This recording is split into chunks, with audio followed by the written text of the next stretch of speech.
कक्षा 7वीं संस्कृत की कक्षा है। बच्चों, इससे पहले हमने जो पाठ 10वां है मधुर वचनानि, इसका श्लोकों का उच्चारण किया था, पढ़ करके इनको देखा था। आज हम इसका जो हिंदी अनुवाद है वो हम करेंगे। देखिए, पहला जो श्लोक है, नरस्याभरणम रूपम रूपस्याभरणम गुणः गुणस्याभरणम ज्ञानम ज्ञानस्याभरणम क्षमः। देखिए, कह रहा है कि नरस्याभरणम रूपम, नरस्य आदमी का जो गहना है वो उसका रूप होता है, रूप यानी उसकी सुंदरता।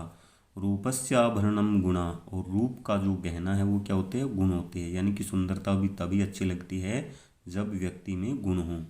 गुणस्याभरणम ज्ञानम, और गुण भी किसके साथ शोभा देते हैं, ज्ञान के साथ, यानी जो ज्ञान है वो गुण का आभूषण है।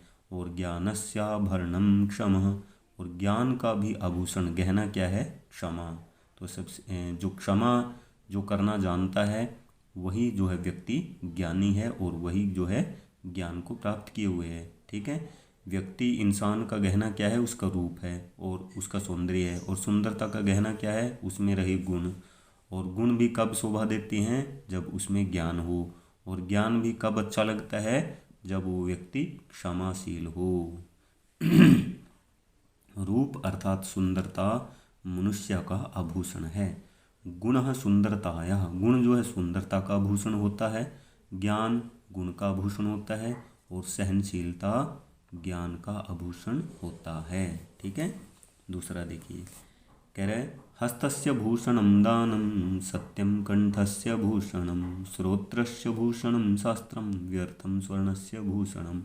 हस्तस्य भूषणम दानम, हाथ का जो आभूषण है, जो गहना, वो क्या है, दान। दान से ही हाथ शोभा देता है। सत्यम कंठस्य भूषणम, कंठस्य, कंठ यानी गले का जो गहना है वो क्या है, सच्चाई है। हाथ किससे शोभा देता है, ब्रेसलेट से, घड़ी से, अंगूठी से शोभा नहीं देता, वो किससे शोभा देता है, दान से, क्योंकि उसका आभूषण, उसका गहना ही क्या है, दान है। हाथ जो है दान देने वाला हाथ ही शोभा देता है।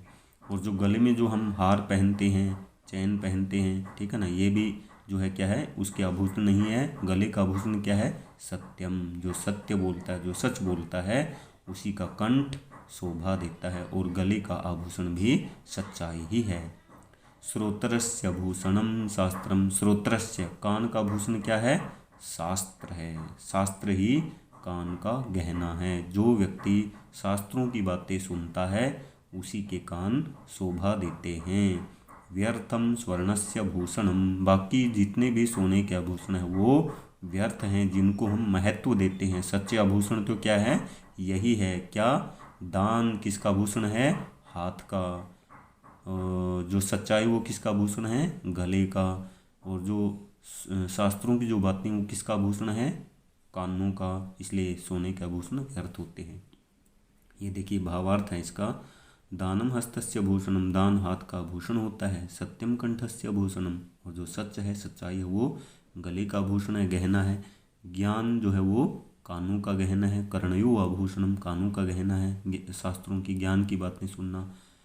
स्वर्णस्य आभूषणम, सोने के आभूषण तो व्यर्थम एवस्ति, व्यर्थ ही है, बेकार ही है। आगे देखिए, तीसरा है यथैकेन हस्तेन तालिका संप्रपद्यते, यथैकेन हस्तेन न तालिका संप्रद्यते, जिस प्रकार एक हाथ से ताली नहीं बजती, न संप्रद्यते।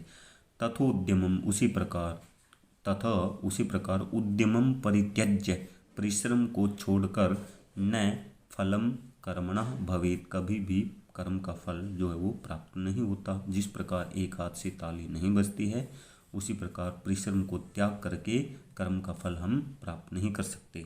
देखिए, यथा जिस प्रकार, एकेन हस्तेन एव, एक हाथ से ही ताली का वादनम न भवति, ताली नहीं बजा सकते, तथा वैसे ही परिश्रम त्यक्त्वा, परिश्रम को छोड़कर, केवलम भाग्येन एव, केवल भाग्य से ही कार्यस्य फलम, कार्य का जो फल है वो प्राप्तम न भवति, प्राप्त नहीं होता है। इसलिए परिश्रम करना ही है, करना ही चाहिए। अगला है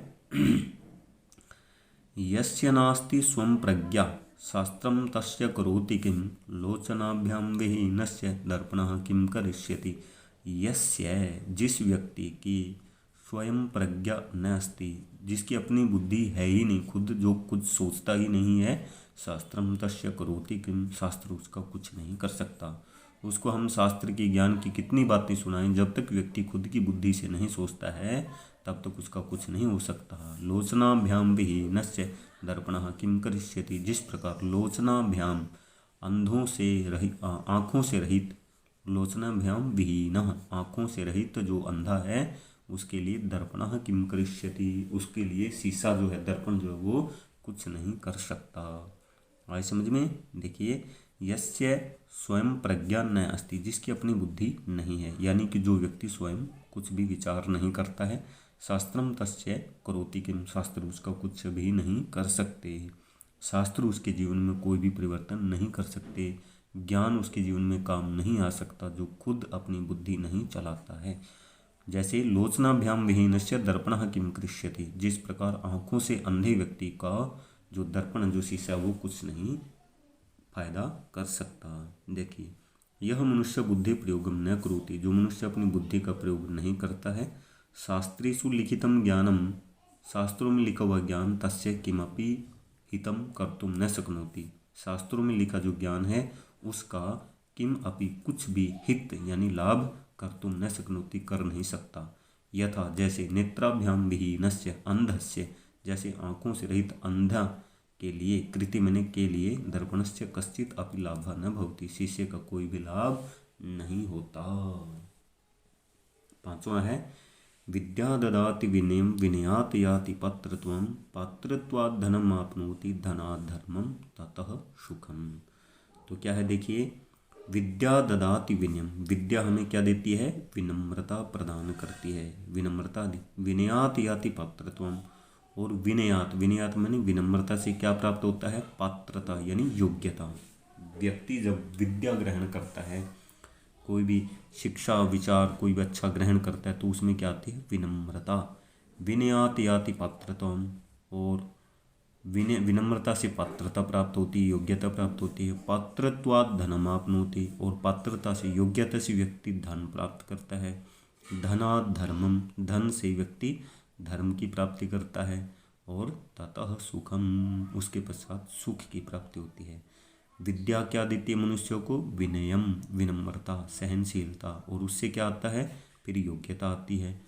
पात्रत्वात्, योग्यता से धन की प्राप्ति होती है, क्योंकि योग्य व्यक्ति ही कुछ भी कार्य कर सकता है, कमा सकता है। धनात् धर्मम, और फिर धन से धर्म की प्राप्ति होती है। और ततः सुखम, और उसके बाद सुख मिलता है। देखिए, विद्या विनयम ददाति, विद्या विनम्रता देती है। विनयात, विनय यानी विनम्रता से योग्यता प्राप्त होती है। योग्यता या योग्यता से धन मिलता है, कुशलता से, ठीक है ना। और धनेन धर्मस्य कार्याणि भवन्ति, धन से ही धर्म के कार्य होते हैं। धर्मस्य कार्ये च मानवः सुखम प्राप्नोति, और धर्म के काम करके व्यक्ति सुख को प्राप्त करता है। इस प्रकार प्यारे बच्चों, आपने इनका हिंदी अनुवाद समझ लेना है। अस्तु संस्कृतम।